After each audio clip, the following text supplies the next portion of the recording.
नमस्कार दोस्तों, मैं हूँ आरती प्रजापति यूट्यूब चैनल पर आप सभी का हार्दिक स्वागत करती हूँ। सभी को गुड इवनिंग। आ जाइए सभी के सभी फटाफट से क्लास के अंदर। ओके। और जो भी बच्चे लाइव चैट में जुड़े हैं सभी बच्चे ढेर सारे थम्स अप दे दीजिए। ओके। और वीडियो को सबसे पहले लाइक कर देना है और अपने दोस्तों को शेयर करना नहीं भूलना है। ओके। इस चैनल को अगर आपने सब्सक्राइब नहीं किया है तो प्लीज़ सब्सक्राइब करके रखिए ताकि सारे के सारे वीडियो की नोटिफिकेशन आपको मिलती रहे। ओके। तो चलिए आज की इस वीडियो में हम पीवाईक्यूएस कर रहे हैं। Okay. People development and environment से रिलेटेड। तो आज हम क्वेश्चंस विद डिटेल्स में एक्सप्लेनेशन के साथ यहाँ पर हम बात करने वाले। ओके। जो भी क्वेश्चन है उसको डिटेल में आज एक्सप्लेन करेंगे ताकि उसके रिलेटेड कोई भी क्वेश्चन घुमा फिरा कर भी एनटीए पूछता है तो आपका आंसर गलत नहीं हो सकता। ओके। तो चले बनी रहिए वीडियो के साथ। ढेर सारे थम्स अप दे दीजिए। छोटी सी इन्फॉर्मेशन है, अगर आप यूजीसी नेट पेपर 1 की प्रिपरेशन कर रहे हैं तो यहाँ पर हमारी इस यूट्यूब चैनल पर इंग्लिश हिंदी में कंटेंट रहेगा, हिंदी में एक्सप्लेनेशन रहेगी। ओके। और जी सेट से अगर कोई बच्चा मतलब एग्जाम की प्रिपरेशन कर रहे हो, ओके, गुजरात से हैं तो उनके लिए वीडियो अवेलेबल है। 70% मैंने वहाँ पर सिलेबस कवर करवाया हुआ है। गुजराती और इंग्लिश मीडियम में कंटेंट है और गुजराती में एक्सप्लेनेशन आपको मिल जाएगी। ओके। और अगर कोई बच्चा साइकोलॉजी से है तो उनके लिए हमारी यूट्यूब चैनल अलग से है, स्टडी ऑफ साइकोलॉजी, जहाँ पर यूजीसी नेट पेपर 1 की प्रिपरेशन कराई जा रही है। ओके। तो चलिए दोस्तों, अब की बार नेट जा रहे पार। ओके। और जिन बच्चों का नेट हो चुका है उनके लिए अलग से लाइन है, अब की बार जा रहे पार। ओके। और हमारी ओर से स्पेशली एक अलग से लाइन है, दम लगा के हैसा। ओके। तो चलिए दोस्तों, सभी बच्चे फटाफट से ढेर सारे थम्स अप दे दीजिए लाइव चैट में जुड़े हैं ताकि आपकी खुद की भी एनर्जी बनी रहे। और आज जो क्वेश्चन होने वाले हैं वो बहुत ही बेहतरीन क्वेश्चन होने वाले। ओके। तो रेडी हो सभी बच्चे, शुरू करें। ओके चले, रेडी स्टडी गो। चलिए क्वेश्चन नंबर 16 है आपके सामने। 15 तक हमने करवाए हुए थे। 16 नंबर का क्वेश्चन है। कह रहा है कि एक कोयला चालित ताप विद्युत संयंत्र की दक्षता कितनी है? 35% है। मतलब कि एक कोयल से चलने वाली जो भी थर्मल पावर प्लांट है उसकी जो एफिशिएंसी है वो 35% है। विद्युत संयंत्र की पूरी बिजली का उपयोग 20% की औसत दक्षता के साथ प्रकाश मानन के प्रयोजन में होता है। मतलब कि यहाँ पर क्या जो पावर प्लांट है, ओके, तो जो भी इलेक्ट्रिसिटी पावर प्लांट है, ओके, तो उसका जो मतलब कि पूरी बिजली का इलेक्ट्रिसिटी का अगर मैं उपयोग की बात करूं तो 20% एवरेज की बात करें। ओके। 20% एवरेज एफिशिएंसी के साथ लाइटिंग के यूज से यहाँ पर मतलब उसके पर्पज से यहाँ पर यूज होता है। ओके। कोयले के प्रकाश में रूपांतरण की समग्र दक्षता क्या है? मतलब कि जो कोल है, ओके, उसको लाइट में अगर कन्वर्जन कर रहे हैं तो उसकी टोटल यहाँ पर ओवरऑल एफिशिएंसी पूछी गई तो कितनी होगी? एफिशिएंसी, ओवरऑल एफिशिएंसी कितनी होगी बताइए। चलिए, तो यहाँ पर देखो कुछ भी नहीं है, यहाँ पर थोड़ी सी कैलकुलेशन थी। देखो सबसे पहले एवरेज आपको दी गई है 20% आपको क्या दी गई है? एवरेज दी गई है एफिशिएंसी की। ओके। तो यहाँ पर आपको क्या करना था? आपकी जो थर्मल पावर की प्लांट की जो एफिशिएंसी है वो कितनी है? 35% है। और यहाँ पर 20% है। पहले ना परसेंटेज को कन्वर्ट करना पड़ेगा और फिर दोबारा से आपको दोनों को मिला के दोनों की एवरेज जो है ना उसको हटा के टोटल जो नंबर है उसको प्राप्त करना होगा और उसको भी आपको क्या करना है? परसेंटेज में कन्वर्ट करना है। तो इसी वे में यहाँ पर समझाती हूँ। 35 अगर मैं बोल दूँ कि ए बी का कितना प्रतिशत है तो यहाँ क्या आएगा? ए डिवाइडेड बाय आ जाएगा। ओके। तो बस यही बात है, 35% है तो इसका मतलब है कि क्या है भाई? 35 डिवाइडेड बाई 100, 100 में से आता है 35, है ना? 100% होते हैं ज्यादा से ज्यादा। ओके। इसको हमें क्या करना है? मल्टीप्लाई करना है। क्यों? क्योंकि एवरेज जब भी मैं अगर ये बोलती हूँ कि 10 बच्चों की एवरेज वेट है 22, ओके, 10 बच्चे, यहाँ पर 10 बच्चे हैं ओके, और उसकी एवरेज जो है उसके उनके वेट की जो वजन की एवरेज है 22। तो इसका मतलब क्या होगा, मुझे टोटल वजन निकालना है तो मैं क्या करूंगी, 10 इंटू 22 करूंगी, 220 ये क्या मिल जाएगा मुझे, उनका टोटल वजन मिलेगा। तो यहाँ पर हम टोटल पहले निकाल रहे हैं, फिर आपको क्या करना है, परसेंटेज में कन्वर्ट करना है। तो यहाँ पर देखो टोटल निकालना है, इसी वजह से यहाँ पर गुना किया जा रहा है। ओके, और 20% का मतलब होता है 20/100। ओके, अब यहाँ पर क्या बात है, इंटू 100 हम यहाँ पर साथ ही करेंगे। क्यों करेंगे, ये इंटू 100 किसके लिए है, हमें परसेंटेज में आंसर को लाना है, इसी वजह से। ओके, बस अब कुछ नहीं करना है, अब जितना कटेगा उतना काट दो। 100 यहाँ से कट गए, 1 0 यहाँ पर कट गए, और देखो 35 तो कितने होते हैं, आप बोलोगे 70, 70 बटे ये 10 बच गए, तो 70/10, 0 0 कट गए, आपके पास आंसर आ गया 7%। ओके, तो यहाँ पर आंसर क्या आएगा, 7% इज द करेक्ट आंसर। समझ आ गए ना चीजें। टोटल जो थी उसके मतलब कि आपकी जो थर्मल पावर प्लांट की जो कोल की जो एफिशिएंसी थी, ओके, उसके साथ हमने क्या कर दिया, जो पावर प्लांट की इलेक्ट्रिसिटी थी उनकी एवरेज के साथ उनको मतलब कि उनका गुना किया, और फिर जाके हमने परसेंटेज में कन्वर्ट किया। ओके, बहुत इजी वे में मैंने यहाँ पर आपको समझा दिया। ओके, चलिए, यहाँ पर fourth is the correct answer. चलिए क्वेश्चन नंबर 17 करिए। क्वेश्चन 17 कह रहा है कि संधारणीय विकास लक्ष्य मतलब सस्टेनेबल डेवलपमेंट गोल नंबर 3 के अनुसार एक लक्ष्य प्रति 1000 जीवित प्रसव पर 5 वर्ष से कम उम्र के बच्चों की मृत्यु दर को घटाकर कम से कम कितना किया जाना है। चलिए बताइए, ये मैंने ना आपको अभी अभी करंट में ही वर्ल्ड हेल्थ डे गया है, अगर आपको किसी को भी पता है तो वर्ल्ड हेल्थ डे पर मैंने गोल नंबर 3 को डिटेल्स में एक्सप्लेन किया था, बिकॉज गोल नंबर 3 है ना, वो आपके हेल्थ के रिलेटेड है। ओके, गुड हेल्थ के रिलेटेड आपका गोल नंबर 3 है, तो उसी के अंदर मैंने पूरा का पूरा गोल नंबर 3 आपको बहुत ही ट्रिक के साथ समझाया हुआ था। ओके, जिन बच्चों ने नहीं देखा है तो वो बच्चे देख लेंगे, या तो फिर मैं यहाँ पर तो वैसे भी डिस्कस करने वाली गोल नंबर 3 को। ओके, चलिए बताइए, सस्टेनेबल डेवलपमेंट गोल नंबर 3 जो है वो आपका good health and well being. Okay, ये उसका गोल का नाम है, क्या है, यहाँ पर मैं लिख देती हूँ। Okay, good health, okay, well being, okay, well being. चलिए, ये गोल नंबर क्या है आपका, गोल नंबर 3 है। ओके, याद रखना है। अब इसमें 1000 जो जीवित प्रसव है उन पर 5 वर्ष से जो कम बच्चे हैं उम्र के, उनकी जो मृत्यु दर को घटाकर कम से कम कितना किया जाना है वो बताया जा रहा है। तो पहले गोल नंबर 3 को समझ लेते हैं अच्छे से। ओके, उसके बाद आगे हम बात करेंगे। चलिए, तो देखो सस्टेनेबल डेवलपमेंट गोल्स के टोटल आपके कितने गोल्स है, 17 गोल्स है। ये सारे के सारे गोल्स आपको एक बार देख लेना। ओके, चलिए उसके बाद देखते हैं गोल नंबर 3 है गुड हेल्थ एंड वेलबींग।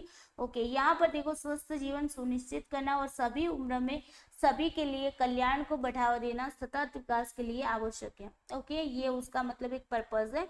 और अगर मैं बात करूँ गोल नंबर 3 के अंदर टारगेट्स कितने हैं, तो 13 टारगेट्स है एंड 28 इंडिकेटर्स है। बहुत ही इंपॉर्टेंट चीज है। ओके, क्वेश्चन पूछा जा सकता है कि कितने टारगेट है, कितने इंडिकेटर्स है। ओके, ओनली मैं किसकी बात कर रही हूँ, गोल नंबर 3 की बात करी अभी। ओके, गोल नंबर 3 के अंदर 13 टारगेट्स है एंड 28 इंडिकेटर्स है।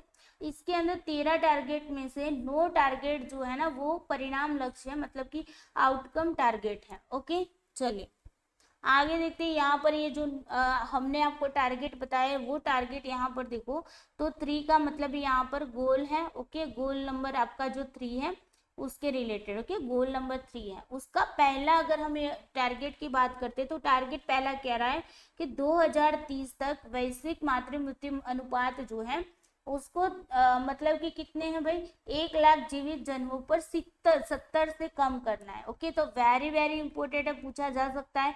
ओके, इस बार आपको 1000 प्रति की बात कर दी, तो यहाँ पर 1 लाख जीवित जन्मों पर कितना कम करना है, 70 से कम करना है। ओके, ओके, उसके बाद देखो 3.2 क्या कह रहा है, मतलब टारगेट नंबर 2 कह रहा है कि 2030 तक जो नवजात शिशु और 5 साल से कम उम्र के जो बच्चे हैं उनकी बच्चों की रोकी जा सकने वाली जो भी मौतों को मतलब हमें समाप्त करना है। और सभी देशों का लक्ष्य नवजात मृत्यु दर को कम से कम 12 प्रति 1000 जीवित जन्म पर, याद रखना है कि 1000 जीवित पर।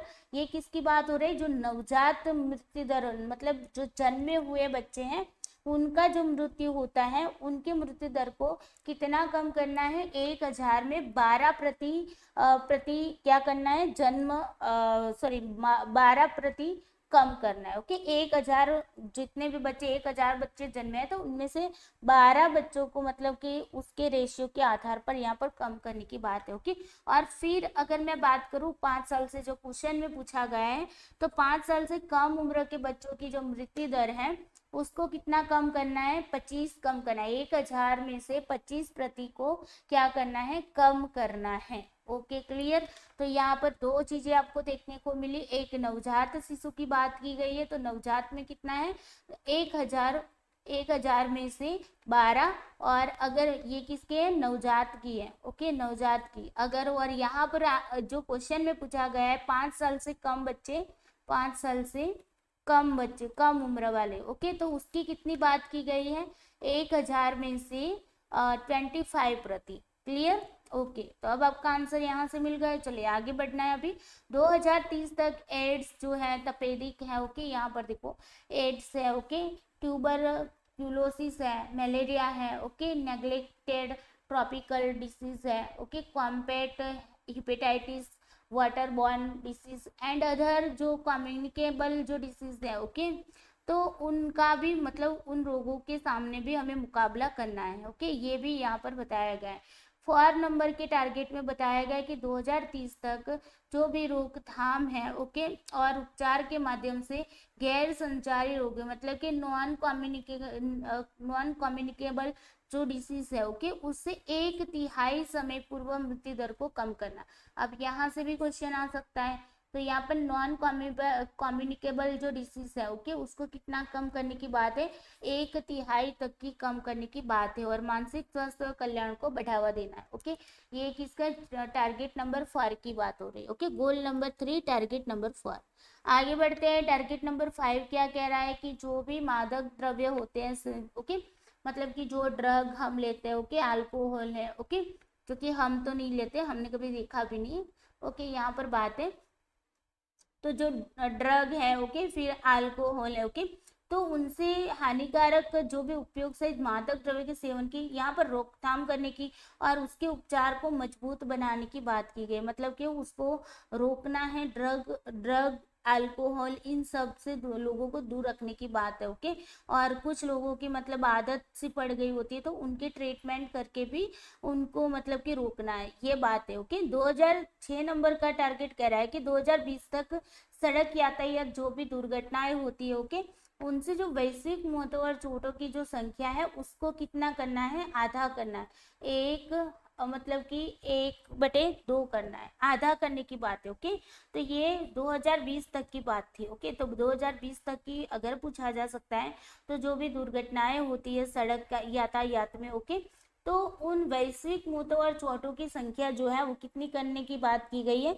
आधा करने की बात की गई थी। ओके, 2030 तक की बात करें, देखो जो भी 2030 तक की जो मतलब आगे दिया हुआ है उसको आप ज्यादा मतलब इम्पोर्टेंस देना, क्योंकि वहीं से क्वेश्चन आ सकते हो। ओके, 2020 तो वैसे भी चला गया है, 2030 अब आने वाला है, इसी वजह से। ओके, यहाँ पर परिवार नियोजन, सूचना और शिक्षा सहित यौन प्रजनन, स्वास्थ्य देखभाल सेवाओं, सार्वभौमिक पहुंच सुनिश्चित करना और राष्ट्रीय रणनीति और कार्यक्रमों में प्रजनन स्वास्थ्य का एकीकरण सुनिश्चित करने की भी बात की गई है टारगेट नंबर 7 के अंदर। टारगेट नंबर 8 की मैं बात करूं तो वित्तीय जोखिम जो संरक्षण, गुणवत्तापूर्ण आवश्यक स्वास्थ्य देखभाल सेवाओं तक पहुंच और सभी के लिए सुरक्षित, प्रभावी, गुणवत्ता और सस्ती आवश्यक दवाएं, टीका सहित सार्वभौमिक स्वास्थ्य कवरेज प्राप्त करना। यहाँ पर टारगेट 8 के अंदर मेन बात क्या की गई है? सस्ती आवश्यक दवाओं और टीकों सहित जो भी चीज है उसको कवर करने की बात की गई। ओके, और टारगेट नंबर 9 की बात करती है तो 2030 तक खतरनाक जो भी रसायन है, केमिकल्स है, ओके, वायु है, जल है, मिट्टी, उनका जो प्रदूषण है और संदूषण से होने वाली जो मौतें बीमारियां हैं उनकी संख्या को काफी हद तक हमें क्या करना है, कम करने की बात की गई है टारगेट नंबर 9 के अंदर।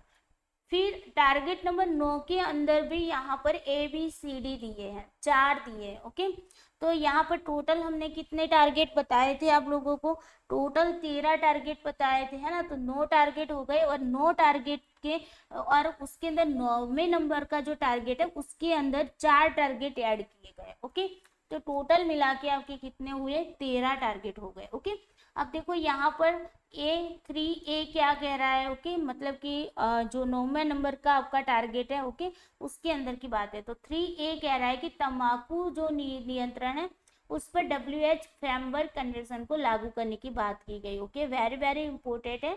ओके, तंबाकू कंट्रोल जो है, ओके, तंबाकू कंट्रोल पर WHO फ्रेमवर्क कन्वेंशन को लागू करे। ओके, उसके बाद यहाँ पर सभी देशों में विश्व स्वास्थ्य संगठन framework Convention on Tobacco control के कार्यान्वयन को मजबूत बनाना। ओके, ये बात है।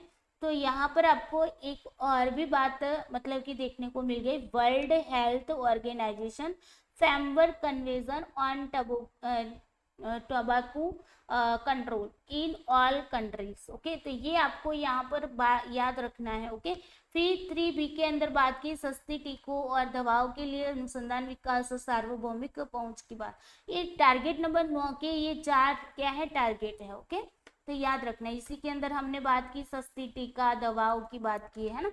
मुख्य रूप से विकासशील देशों को प्रभावित करने वाले संचारी और गैर संचारी रोगों के लिए टीकों और दवाओं के अनुसंधान और विकास का समर्थन करने की बात की गई। ओके, तो यहाँ पर दवाई और उसके ही टीका की बात की गई है। क्लियर, चलिए आगे देखते हैं। 3C की बात करते हैं तो विकासशील देशों में स्वास्थ्य वित्त पोषण में वृद्धि और स्वास्थ्य कार्यबल का समर्थन करने की बात की गई। ओके, मतलब कि विकासशील देश जो है वो विशेष रूप से कम विकसित जितने भी देश है, ओके, जो अभी विकसित ही हो रहा है, विकासशील मतलब जिन्होंने विकास कर लिया है। ओके, और जो कम विकसित मतलब कि जिन्होंने अभी विकास नहीं किया है। ओके, या फिर छोटे द्वीप विकासशील राज्य है, द्वीप पर विकसित होने वाले जो अभी राज्य है, ओके, उनके स्वास्थ्य वित्त पोषण और भर्ती विकास प्रशिक्षण स्वास्थ्य कार्यबल की अवधारणा में काफी वृद्धि की यहाँ पर बात की गई है।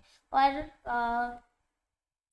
3D के अंदर बात की गई है वैश्विक स्वास्थ्य जोखिमों के लिए प्रारंभिक चेतावनी प्रणाली में भी सुधार करना। ओके, राष्ट्रीय और वैश्विक स्वास्थ्य जोखिमों की प्रारंभिक चेतावनी है, जोखिम में कमी और प्रबंधन के लिए सभी देशों विशेष रूप से विकासशील देश जो है उनकी क्षमता को मजबूत करना है। क्लियर, तो ये थे आपका गोल नंबर 3। ओके, और उसके जो टारगेट्स थे टोटल आपके 13 टारगेट्स थे, उनमें 9 टारगेट्स हैं वो आपके आउटकम्स है। ओके, यहाँ पर हमने बात की थी, और जो बाकी के 4 थे वो गोल टारगेट नंबर 9वां था उसके अंदर आ जाते हैं। ओके, क्लियर, चलिए तो यहाँ पर आंसर क्या आएगा, 25। ओके, 1000 में से अगर बात की गई किसकी, 25, और ये किसकी, 5 साल से कम उम्र वाले। ओके, 5 साल से कम उम्र वाले बच्चे की बात हो रही। ओके, अगर मैं नवजात की बात करूँ तो 1000 में से कितनी की बात की गई थी,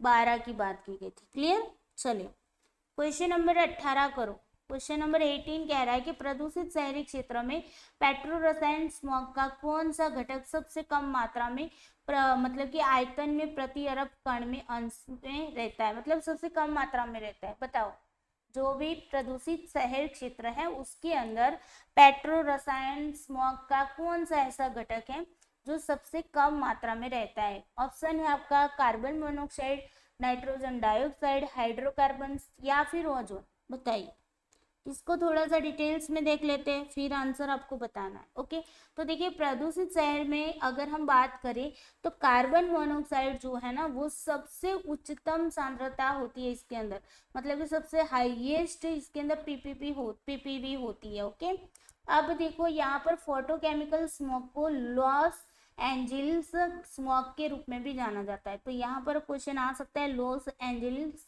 स्मॉग किसको कहा जाता है, तो फोटोकेमिकल स्मॉग को कहा जाता है।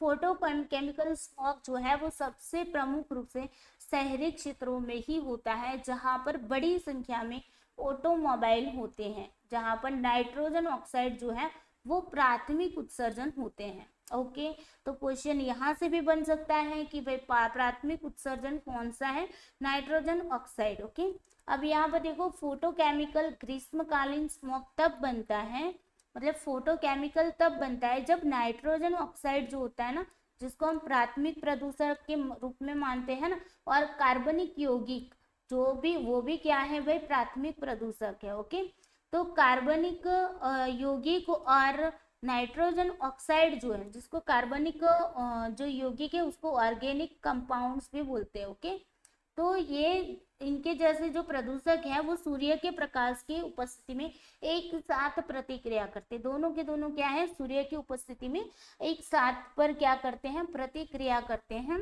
जो ओजोन नामक गैस बनती है, उससे क्या बनती है, ओजोन नामक गैस बनती है। मतलब ओजोन जो है ना, वो आपका द्वितीयक प्रदूषक है। क्या है, द्वितीयक प्रदूषक है। तो प्राइमरी जो पॉल्यूटेंट्स है, ओके, प्राइमरी पॉल्यूटेंट्स कौन कौन से हैं, तो नाइट्रोजन ऑक्साइड और ऑर्गेनिक कंपाउंड्स जो दोनों एक दूसरे के साथ प्रतिक्रिया करते हैं, रिएक्ट करते हैं सनलाइट के हाजिरी में। ओके, मतलब कि सनलाइट की उपस्थिति में, तब ये ओजोन नामक गैस जो है वो बनती है। क्लियर, चलिए अब देखो, nitrogen dioxide plus sunlight plus hydrocarbon is equal to ozone.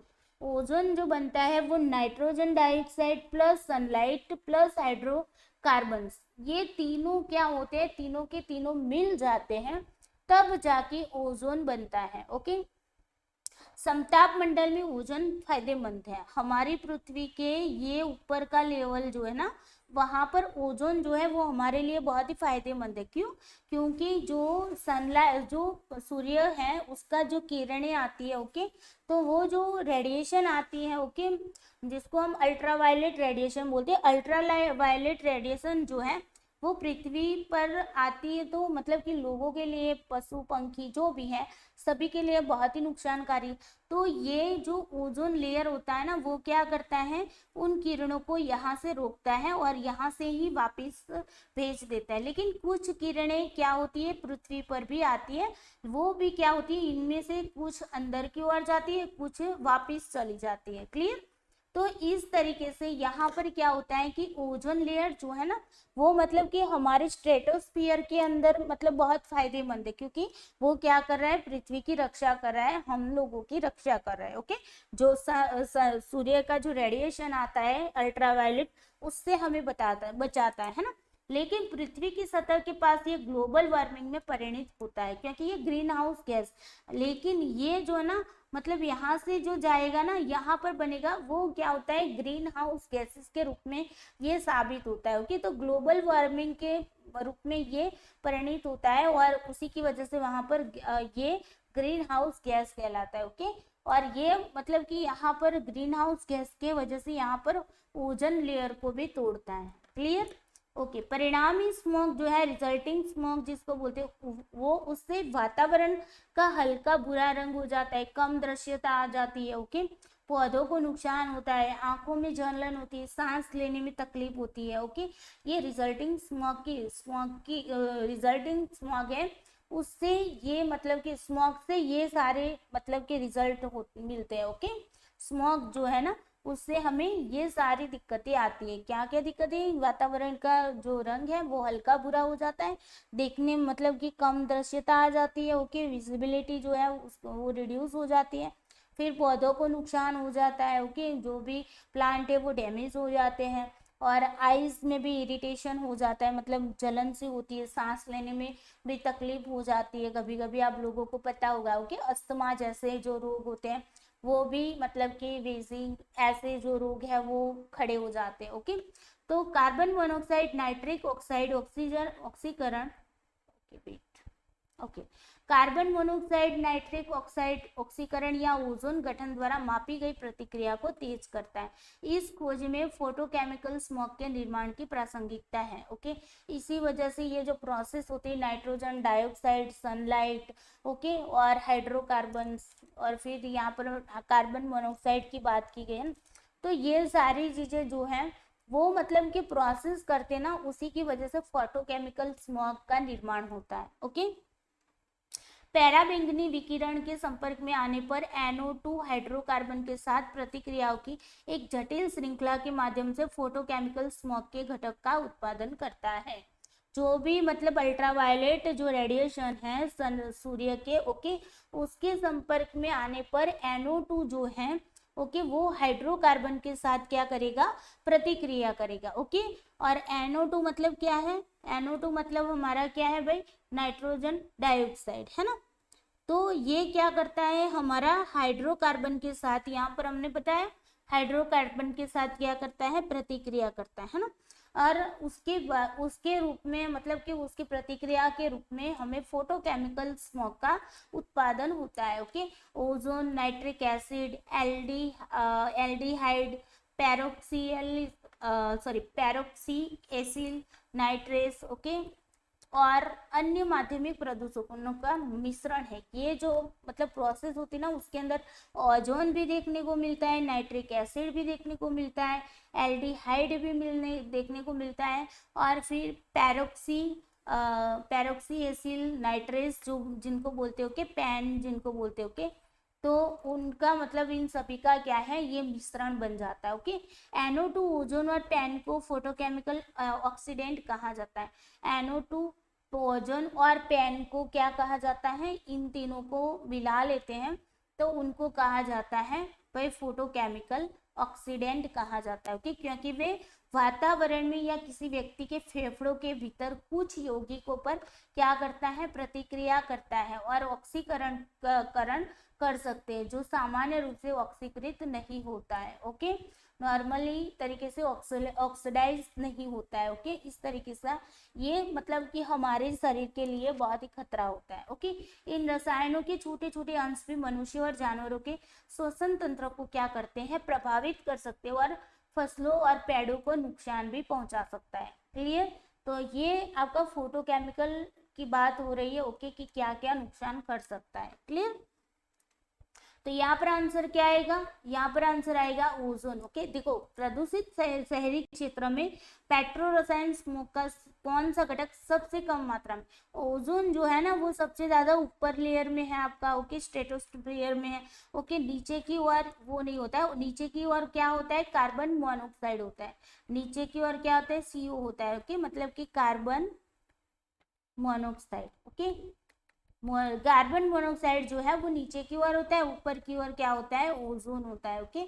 तो ये सबसे कम मात्रा में हमारे मतलब कि क्षेत्र में, इस क्षेत्र में सबसे कम होता है। सबसे ज्यादा क्या होता है, सबसे ज्यादा कार्बन मोनोऑक्साइड होता है। क्लियर। तो हमें कब से सबसे कम मात्रा पूछिए तो ozone is the correct answer. Clear. चलो क्वेश्चन नंबर 19 समझो। क्वेश्चन नंबर 19 कह रहा है कि पेय और सिंचाई के प्रयोजनों हेतु पृथ्वी की कुल जलापूर्ति में से उपयुक्त जल की उपलब्धता कितनी है। मतलब कि हमारे लिए जो पीने लायक जो मतलब के पानी है, ओके, तो उसकी यहाँ पर उपलब्धता कितनी है बताओ। पेय और सिंचाई के प्रयोजनों के हेतु, पेय मतलब जो पीने लायक पानी है, ओके, शुद्ध, एकदम से शुद्ध है, ओके, जिसको हम पी सकते हैं, इतना पानी कितना मतलब उसकी मात्रा कितनी ये बताना है। कुल जलापूर्ति मतलब पृथ्वी पर जितना जल है उनमें से कितना परसेंटेज जल है जिसको हम पी सकते हैं, ये पूछा गया है, ओके। चलिए आंसर करिए इसका, फिर एक्सप्लेनेशन बताती हूँ आपको।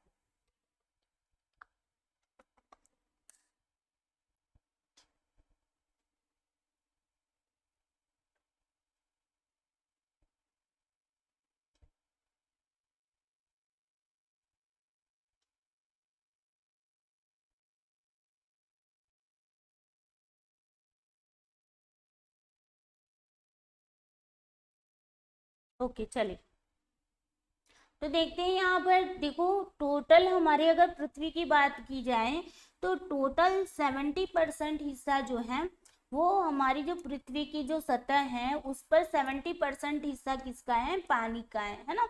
70% हिस्सा पानी है, लेकिन इसमें से केवल 2.5, देखो 70% है ना, तो उसकी अगर मैं बात करूं उन 70% में से 100% होगा, ये 70% अपने आप में 100% मानेंगे पानी का हिस्सा। अब जितना भी पानी का हिस्सा है 100% जिनको मान रहे हैं, उनमें से 97% पानी जो है वो ओशियन का है, मतलब समुद्र में, समुद्र है। ओके, 97% पानी जो है वो समुद्र का है। ओके, 3% जो पानी है ना वो फ्रेश वाटर है। क्या है? Fresh water. लेकिन ये 3% है ना, उनमें से भी पीने लायक पानी कितना है उसको देखना है। तो ये 3% जो फ्रेश वाटर है, ओके, उनमें से अगर मैं बात करूं तो ये भी अपने आप में 100% होगा। इनमें से 79% जो पानी है वो आइस कैप्स एंड ग्लेशियर्स के अंदर आ गया है। ओके, जो कि हम पी नहीं सकते उसको। और थोड़ा सा 29% जो है वो ग्राउंड वाटर है। ओके, और तो रहा कितना? इनमें से रहा आपका 1% जो पानी है वो सिर्फ कितना है? 1% पानी जो है वो ही आपके पीने योग्य पानी है, मतलब कि आप उसको पी सकते हैं, खेती में उसका प्रयोग कर सकते हैं। ओके, तो उतना मतलब कितना है? 1% है। ओके, तो ये 1% जो है उसमें से भी अगर हम बात करें तो यहाँ पर अलग अलग हिस्सों में इसको डिवाइड किया गया है कि 1%, ये जो 1% हिस्सा आपको दिख रहा है ना, उसमें से भी मतलब कि कितना कितना लेक के अंदर है वो 52% है। Okay, water with in living organism उसके अंदर 1% है।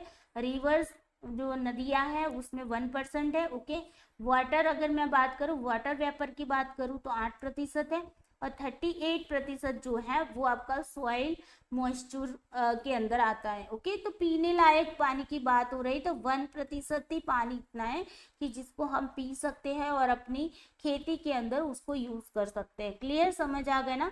तो यहाँ पर ये परसेंटेज आपको याद रखना है। 97% पानी जो है पृथ्वी में जितना पानी है, कितना पानी है टोटल अगर मैं बात करूँ पृथ्वी के सतह की, तो 70% जो पानी है और ओके 70% क्या है? पानी है। ओके, और 30% जो है वो आपका क्या हो गई? जमीन हो गई।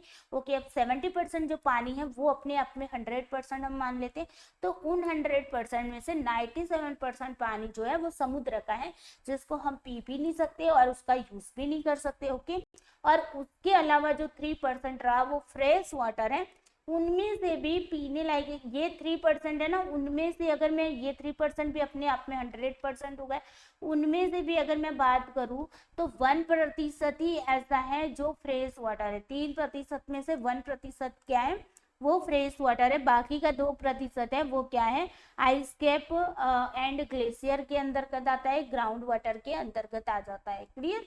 इस तरीके से आपको इसको समझना था। ओके, तो आई होप यहाँ पर आपको समझ आ गया होगा। चलिए, तो आंसर क्या आएगा? 1% is the correct answer. Clear? चलो, क्वेश्चन नंबर 20 करो। क्वेश्चन नंबर 20 कह रहा है कचरा के रूप में श्रेणीकृत अपशिष्ट का अपशिष्ट घटक है। ओके, तो मतलब वेस्ट जो कंपोनेंट हम जिसको बोलते हैं, ओके, उसको अगर कैटेगराइज करते हैं ट्रेस के अंदर तो कौन कौन सी चीजें इसके अंदर आएगी? बताओ। कचरा के रूप में कौन सी आएगी वेस्ट कंपोनेंट के अंदर? अगर हम ट्रेस, ट्रेस का मतलब है कचरा, इसका मतलब क्या है? कचरा। तो कचरा में क्या क्या चीजों को हम मतलब कि यहाँ पर रखेंगे? बताओ। पेपर का, cardboard, cartoon, okay, animal wastage, industrial process wastage, okay, उसके बाद है वेजिटेबल वेस्टेज और वुड। क्या आएगा? तो चलिए इसको थोड़ा सा समझ लेते हैं। ओके, देखो जो आपका ट्रेस है ना, ट्रेस को म्यूनिसिपल सॉलिड वेस्ट भी बोला जाता है। ओके, म्यूनिसिपल सॉलिड वेस्ट भी बोला जाता है, जिसको MSW भी बोलते हैं। ओके, ये MSW वो वाला नहीं है कि हम कहते हैं ना क्या बोलते हैं, मास्टर सोशल वर्क, ये वाला नहीं है। ये आपका एनवायरनमेंट का रिलेटेड है, म्यूनिसिपल सॉलिड वो वेस्ट जिनको बोलते हैं। ओके, तो ये जो म्यूनिसिपल सॉलिड वेस्ट है उसको हम क्या बोलते हैं? कचरा, या उसको ट्रेस बोलते हैं, या तो फिर गैरबेज भी बोलते हैं। ओके, तो याद रखना है ये दोनों वर्ड, ट्रेस और गैरबेज। ओके, ट्रेस तो आपने शायद नाम भी देखा होगा, जब आप कुछ मोबाइल के अंदर कुछ डिलीट कर रहे होते ना तो वहां पर ट्रेस लिखा हुआ आता है ना, तो वहां से ही समझ आता है कि एक डस्टबिन का आपको मतलब कि इमेज दिखाता है। ओके, और लिखा हो ट्रेस है ना, तो कचरा इसका मतलब होता है। ओके, तो उसे ट्रेस बोलो, गार्बेज बोलो, ओके, या फिर हम म्यूनिसिपल सॉलिड वेस्ट भी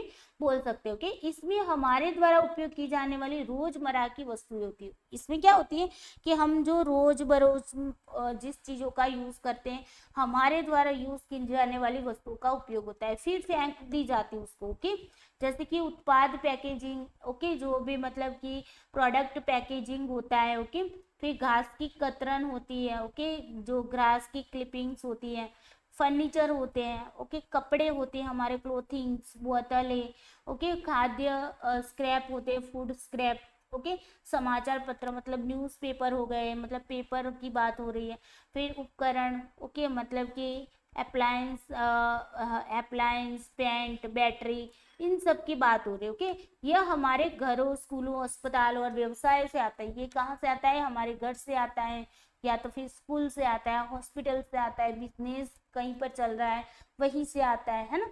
तो उसके अंदर इसको हम कचरे को रखते हैं। अब देखो यहाँ पर ऑप्शन में तो पेपर, कार्डबोर्ड, कार्टन आ गया, पेपर की बात हो रही है ना, तो ये बिल्कुल सही है। एनिमल वेस्टेज की बात नहीं, ये हमारे द्वारा यूज नहीं होता है एनिमल वेस्टेज।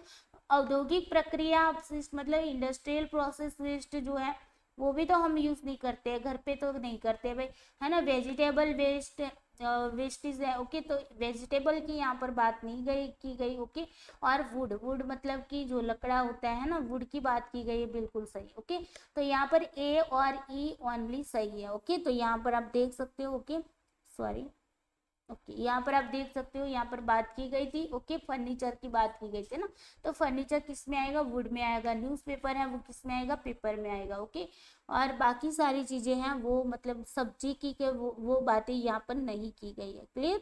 चलो, उसके बाद क्वेश्चन नंबर 21 को समझते हैं। 21 कह रहा है, देखो, सस्टेनेबल डेवलपमेंट गोल नंबर 12 आ गया। ओके, उसके उसके अंदर पूछा गया है, सतत उपभोग और उत्पादन के तहत खुदरा और उपभोक्ता स्तरों पर प्रति व्यक्ति खाद्य अपशिष्ट को कम करने का एक लक्ष्य है। बताइए, इसका आंसर करिए।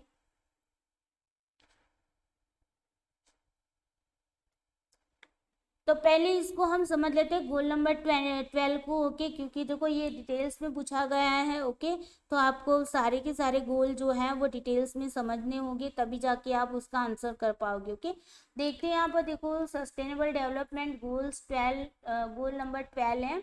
उसके अंदर अगर हम टारगेट की बात करें तो 11 टारगेट है। ओके, उसके अंदर 8 जो टारगेट है वो परिणाम लक्ष्य मतलब कि आउटकम टारगेट है। ओके, जो सतत उपभोग और उत्पादन पैटर्न पर कार्यक्रमों के 10 वर्षीय ढांचे को लागू करना, जिसके अंदर आता है प्राकृतिक संसाधनों के स्थायी प्रबंधन और कुशल उपयोग को प्राप्त करना। खुदरा और उपभोक्ता, जहां पर आज का क्वेश्चन पूछा है। ओके, खुदरा और उपभोक्ता संसाधनों के सॉरी खुदरा और उपभोक्ता स्तरों पर प्रति व्यक्ति वैश्विक खाद्य अपशिष्ट को कितना करने की बात है? आधे से कम करने की बात है। ओके, और उत्पादन और आपूर्ति श्रृंखलाओं के साथ खाद्य हानियों में कमी लाना, जिसमें कटाई के बाद के जो नुकसान होते हैं वो भी शामिल होते हैं। रोकथाम, कमी, पुनर्चक्रण, ओके, पुनः उपयोग के माध्यम से अपशिष्ट उत्पादन को कम करना है। स्थायी प्रथाओं को अपनाने के लिए कंपनियों को प्रोत्साहित करना है। सार्वजनिक खरीद प्रथाओं को बढ़ावा देना है जो टिकाऊ हो। ओके, उसके बाद बात की गई है, और सुनिश्चित करें कि हर जगह लोगों के पास सतत विकास के लिए प्रासंगिक जानकारी और जागरूकता हो, मतलब कि उनके पास भी अवेयरनेस हो। ओके, तो यहाँ पर आपको कितना करने की बात की गई है? आधे से भी कम करने की बात की गई है। ओके, ये आपके लिए इम्पोर्टेंट है। उसके बाद अगर बाकी के 3 की बात करें, आगे वाले हमने कितने 8 की बात की है ना, तो यहाँ पर बाकी के 3 टोटल 11 टारगेट थे, उनमें से 3 की बात करें तो उपलब्धि के साधन लक्ष्य ये। ओके, ये क्या है? उपलब्धि के मतलब कि अचीवमेंट की बात यहाँ पर की गई, वहां पर रिजल्ट की बात की गई थी, आउटकम की बात की गई थी 8 टारगेट के अंदर। ओके, ये बाकी की जो 3 है ना, वहां पर अचीवमेंट क्या अचीव करना है उसके बारे में बात की।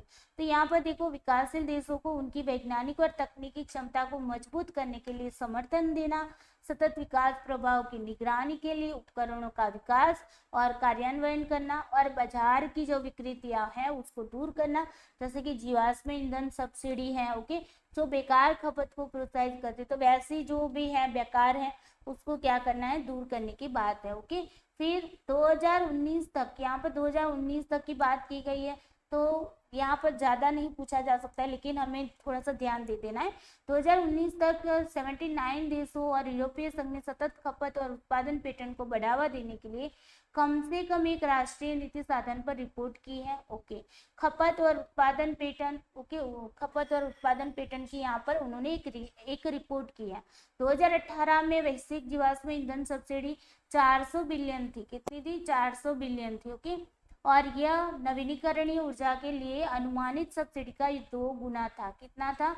तो यहाँ पर ये भी पूछा जा सकता है आपको। ओके, तो नवीनीकरणीय जो ऊर्जा है, ओके, जिसको हम क्या बोलते हैं? Renewable energy. ओके, तो रिन्यूएबल एनर्जी के लिए कितना अनुमानित सब्सिडी का बात किया गया? 2 गुना था। ओके, वो क्या था? 2 गुना था। ओके, जो सब्सिडी वैश्विक जीवाश्म ईंधन सब्सिडी जो $400 बिलियन दी थी, वो कितना था? जो रिन्यूएबल एनर्जी के लिए जो अनुमानित सब्सिडी थी उसका 2 गुना ये था। ओके, मतलब 2 गुना कितना होगा? ये $400 बिलियन है, तो वो कितना होगा? ये नवीनीकरणीय ऊर्जा वाला $200 बिलियन हो सकता है ना, क्योंकि 2 गुना बोला है। ओके, और वैश्विक कार्बन डाइऑक्साइड उत्सर्जन को कम से कम करने के कार्य के लिए हानिकारक। ओके, तो यहाँ पर आपको ये पूछा जा सकता है कि वैश्विक कार्बन डाइऑक्साइड उत्सर्जन को कम करने की बात कहाँ पर की गई, कौन से गोल में की गई। ओके, ये आपको याद रखना है।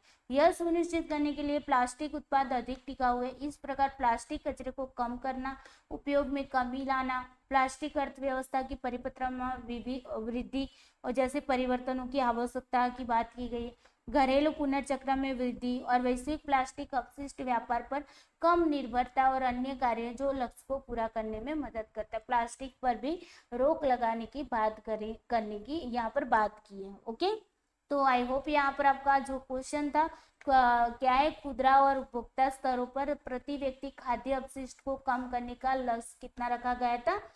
1/3, मतलब कि आधा से कम करने की बात की गई थी। क्लियर? चलो क्वेश्चन नंबर 22 लगाओ। क्वेश्चन नंबर 22 कह रहा है कि भारत में लघु जल शक्ति संभाव्यता कितनी होने का अनुमान है? चलिए बताइए। जो स्मॉल हाइड्रो पावर पोटेंशियल है वो कितना मतलब होने की संभावना अप्रोक्सीमेटली कितना एस्टिमेट दिया हुआ है? 60 मेगावाट, 100 मेगावाट, 10 मेगावाट या 20 गीगावाट? बताओ कितना दिया गया है। चलिए समझते हैं। यहाँ पर भारत में जल विद्युत का लगभग 120 वर्षों का इतिहास रहा है और 1897 में दार्जिलिंग की पहाड़ियों में शुरू की गई 130 किलोवाट की पहली छोटी जल विद्युत परियोजना भारत में जल विद्युत के विकास का प्रतीक है। ओके, सबसे पहले कहाँ पर? 1897 में दार्जिलिंग की पहाड़ियों में ये शुरू की गई थी जल विद्युत परियोजना। ओके, मतलब कि क्या है? स्मॉल हाइड्रो प्रोजेक्ट है। वो पूछा जा सकता है कि फर्स्ट स्मॉल हाइड्रो प्रोजेक्ट कहाँ पर मतलब कि स्टार्ट किया गया था?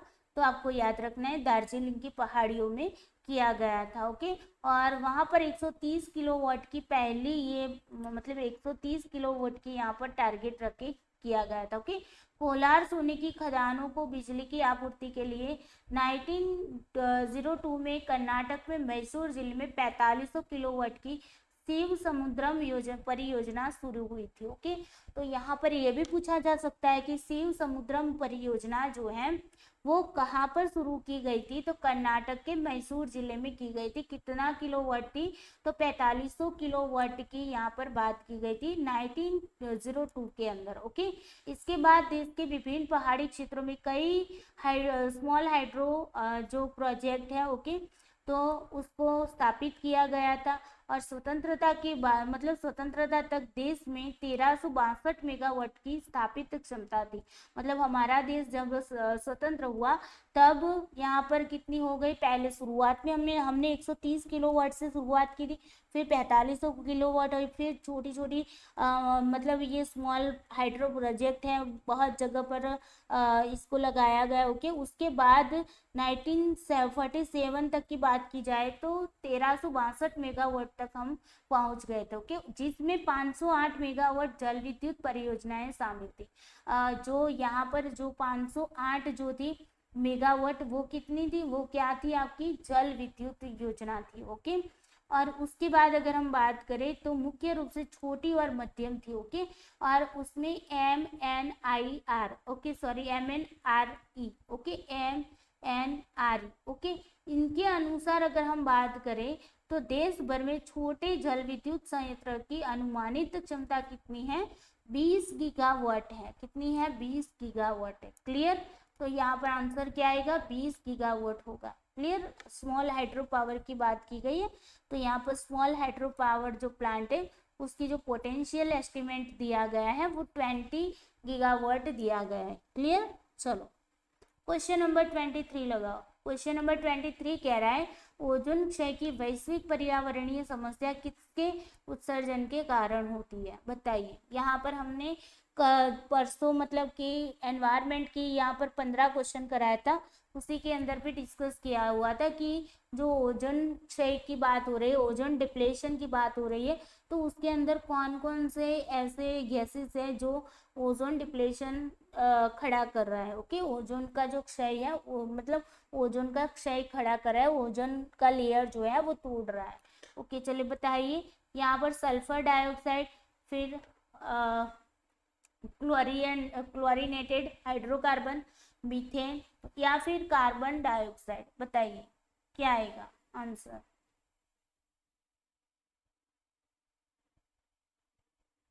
ओके, तो यहाँ पर देख लीजिए, यहाँ पर हमने बात की थी आप लोगों को, है ना। तो ये सारे आपके जो थे वो क्या थे, जो ओजोन डिप्लेटिंग को क्या करते हैं, सब्सटेंसेस है ये सारे। ओके, जैसे कि क्लोरोफ्लोरोकार्बन हो गया, हेलोन हो गया, ओके। उसके बाद कार्बन टेट्राक्लोराइड हो गया, मिथाइल क्लोरोफॉर्म हो गया, हाइड्रोब्रोमोफ्लोरोकार्बन हो गया, हाइड्रोक्लोरोफ्लोरोकार्बन, मिथाइल ब्रोमाइड, ओके। और उसके बाद है ब्रोमोक्लोरोमीथेन, ओके। तो ये सारे क्या है, ये सारे आपको ओजोन डिप्लेशन के लिए जिम्मेदार है। ओके, अब यहाँ पर आपका आंसर क्या आएगा? आंसर आपका आएगा क्लोरीनेटेड हाइड्रोकार्बन्स। ओके, यहाँ पर हाइड्रोकार्बन्स की बात की गई है। कहाँ गए हाइड्रोकार्बन्स? ओके, यस, ओके जी। यहाँ पर ये दोनों है हाइड्रोब्रोमोफ्लोरोकार्बन्स एंड हाइड्रोक्लोरोफ्लोरोकार्बन्स। ओके, तो यहाँ पर आपको याद रखना है, एक ये वाला भी याद रख लेना है। Okay, chlorinated hydrocarbons. ओके, ये वाला आपका आंसर सही है, B is the correct answer. Okay, बाकी सारे नहीं है इसके अंदर। चलो क्वेश्चन नंबर 24 लगाओ। क्वेश्चन नंबर 24 कह रहा है कि निम्नलिखित में से किस प्राकृतिक आपदा को स्थलाकृतिक के रूप में श्रेणीकृत किया जाता है, मतलब टोपोग्राफी के अंदर उसको क्लासिफाइड किया जाता है? बताइए। तो यहाँ पर देखिए समझ लेते हैं। तो नेचुरल डिजास्टर के अंतर्गत ये सारी चीजें आती है। उसके अंदर मेटेरोलॉजिकल डिजास्टर आता है, ट्रॉपोग्राफिकल डिजास्टर आता है और एनवायरमेंटल डिजास्टर आता है। ओके, अब यहाँ पर मेट्रोलॉजिकल जो डिजास्टर है उसके अंदर फ्लूड आता है, ओके, सुनामी आता है, cyclone, okay, hurricane, typhoon, snow storm, stand storm, okay, blizzard, hello storm, okay, storm सारे हैं, फ्लूड है, ये सारे साइक्लोन है, ये सारी की चीजें यहाँ पर मेट्रोलॉजिकल में आएगी। ओके, उसके बाद ट्रोपोग्राफिकल डिजास्टर की बात करें तो अर्थक्वेक हो गया, ओके, वॉल्केनिक हो गया, इरुप्शन हो गया, ओके। उसके बाद लैंड स्लाइड्स, एवलेंसिस, ओके। उसके बाद एस्ट्रॉइड्स, लिम्निक एरुप्शन, ओके, ये दोनों एक ही है, लिम्निक एरुप्शन, ओके। उसके बाद हम एनवायरमेंटल डिजास्टर की बात करते हैं तो जैसे कि ग्लोबल वार्मिंग हो गया है ना, PI9 साउथर्न ओसिलेशन हो गया, फिर ओजोन डिप्लेशन हो गया, अल्ट्रावायलेट रेडिएशन की बात हो रही है, ओके, सोलर फ्लेयर हो गया, ये सारे आपके एनवायरमेंटल डिजास्टर है। ओके, तो अब आपको समझ आ गया। ट्रोपोग्राफिकल की बात हो रही तो एवलेंस मतलब हिमस्खलन जो है वो क्या है आपका ट्रोपोग्राफिक के अंदर आएगा। क्लियर? चलिए, तो आई होप आज के क्वेश्चन जो है वो बहुत डीपली आपको समझाने की कोशिश की है, आपको समझ आए होंगे। जाते जाते वीडियो को लाइक जरूर करते जाना, अपने दोस्तों को शेयर करना नहीं भूलना है एंड इस चैनल को सब्सक्राइब करना भी नहीं भूलना है। ओके, तो चले दोस्तों, बाय, टेक केयर यू, सबको जय श्री कृष्ण।